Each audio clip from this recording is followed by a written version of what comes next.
When we start to talk about optimizing our Photoshop documents for the web, one of the terms that you'll hear is slicing. And slicing is sort of an old school web design term that refers to a time when we would separate larger images into multiple pieces and then reassemble those quote-unquote slices using HTML tables. In today's modern web design, this isn't necessarily the way it's done.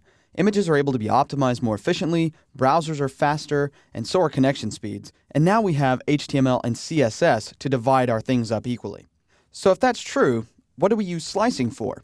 Well, in my personal workflow, I use slicing for a variety of different tasks, but the most common workflow for me is to use slicing to define what I call areas of export. I have open here a document with several different banner ads that I will need to place throughout a website that I'm working on. I've used the slice tool to select the different regions so that I know exactly what is going to be exported when I'm ready to take these graphics onto the web. This also gives me the opportunity to optimize each graphic separately inside of this one document instead of creating a new document for each one, saving me both time and hard drive space.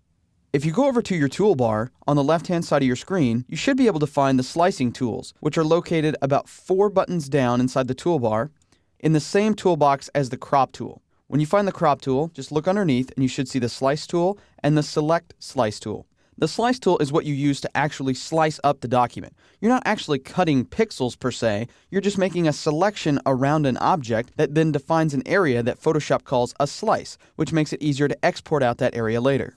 You can also use the slice select tool to modify the slices after you've created them. So if I select this tool here and I come out into the document, I can actually click on these individual regions and you see that they highlight each and every time that I click on it.